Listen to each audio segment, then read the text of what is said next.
Hello, good day viewers. Remember in our previous lesson, we were able to form this particular equation, which is a radical equation. The square root of x minus 8 plus square root of x plus 8 equal to the square root of x plus 47. So if you would like to see how we form it, kindly watch the previous video. And if you could recall, we used 17 as the value of x while forming this equation. Therefore, we expect to get it back after the solution. So let's get started. We have this equal to this. So to get rid of some of the square roots, we can square both sides because square root is the opposite of square, right? So we take the whole of this, we square that. Square root of x minus 8 plus square root of x plus 8 whole squared is the same thing as the square root of x plus 47 whole squared as well. So let's start with the left hand side. Remember binomial expansion, if you have a plus b to the power of 2 is the same thing as a squared plus b squared plus 2ab. We are going to apply this to expand this, where our a is this, our b is this. So a squared is the first term, right? Meaning the whole of this squared. Once you square this, it will get rid of the square root, leaving only the radicand x minus 8. So we have x minus 8 plus b squared, that is this also squared, x plus 8. Then plus 2 multiplied by ab.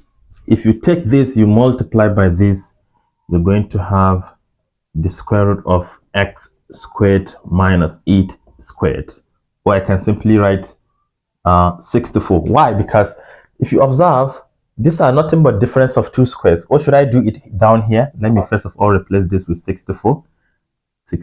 I don't want to consume a lot of spaces. This power of 2 will cancel this, x plus 47. But I will explain this. Multiplying two radicals, you can take one radical, then you multiply the radicands. That is x minus 8 times x plus 8.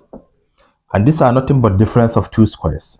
You take the first term, you square that, you subtract, you take the second term, you also square that. And this is equal to the square root of what? X squared minus 64, which is just right here. Minus 8 plus 8 is 0. Then we have x plus x is 2x. Then plus this, right? 2x squared minus 64. And to the other side, we have x plus 47. Next, I would like to take this 2x to the other side, leaving only 2 multiplied by the square root of x squared minus 64. This is 2x squared minus 64 equal to, the moment this crosses over, it becomes negative. So we have x minus 2x, which is just negative x. So we can write 47 minus x, all the same. Next, I would like to square both sides again, just to clear this square root. So we have 2 root x squared minus 64 whole squared equals 47 minus x whole squared again. From here, 2 to the power of 2 is 4. But square root will cancel with power of 2, leaving only x squared minus 64 inside. This is equal to, applying that principle, we take the first term squared, that is 47 squared, that will give us 2209. 2209. Then second term squared, if you take this, you square that, you're going to get positive x squared. Then because of this minus, we have minus. If it is plus, you use plus. 2 times this times this, that will give us is it 94? Yeah, 94x. 94x. 2 times this is 94. Then 94 times negative x, that is negative 94x. That's what we have. Then from here, we can expand this. 4 times x squared is 4x squared minus 4 times this is 256. 256. And this is equal to 2209 plus x squared minus 94x. I think we have to collect like terms from here. We have 4x squared. As this one crosses over, it becomes negative. So we have 4x squared minus x squared. That will give us 3x squared. Then thus with x. This is the only term we have with x. The moment it crosses over, it becomes positive 94x. Then what again? As this crosses over, it becomes negative, and this is negative. So it's like adding the two terms together, then you attach negative sign. So minus 256 minus 2208 will give us minus 2465. And this is equal to 0 because we have bring all terms to the left hand side. So this is our quadratic equation, which we have to solve. Let me see if it is factorable.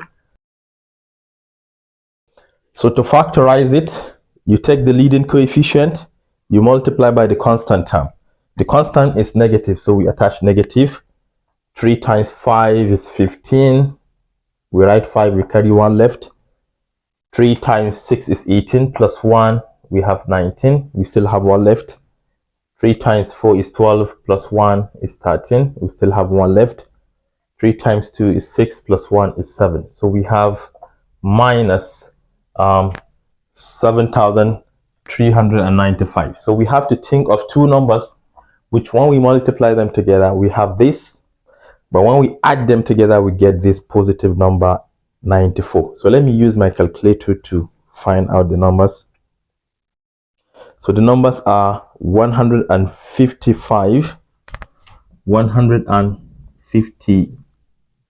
145, then 51, negative 51. Once you multiply these two numbers together, you're going to get this. And when you add them together, you're going to get 94.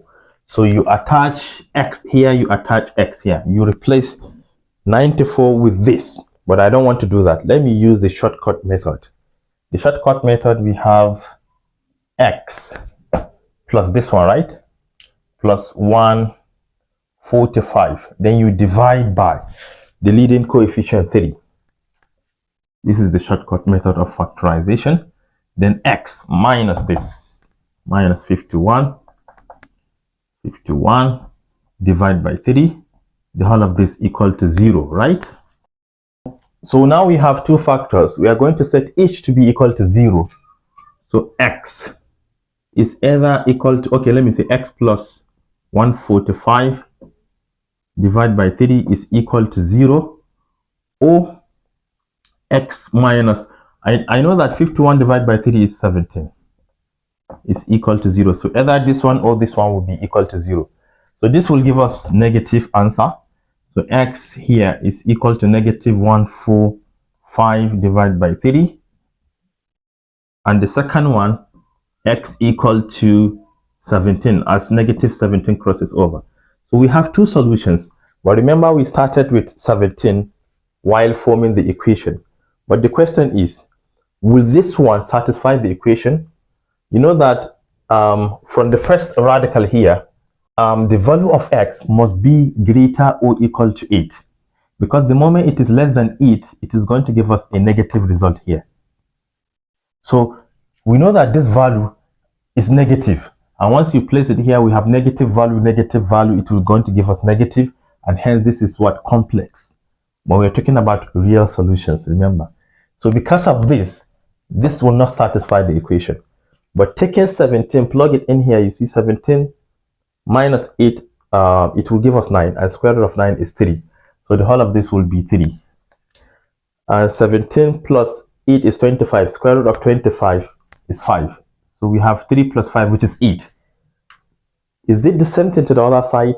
17 plus 47 will give us 64, and square root of 64 is 8. 8 equal to 8, and hence 17 is the valid solution here. Thank you for watching. Do share to your learning colleagues, and don't forget to subscribe to my YouTube channel for more exciting videos. Bye bye.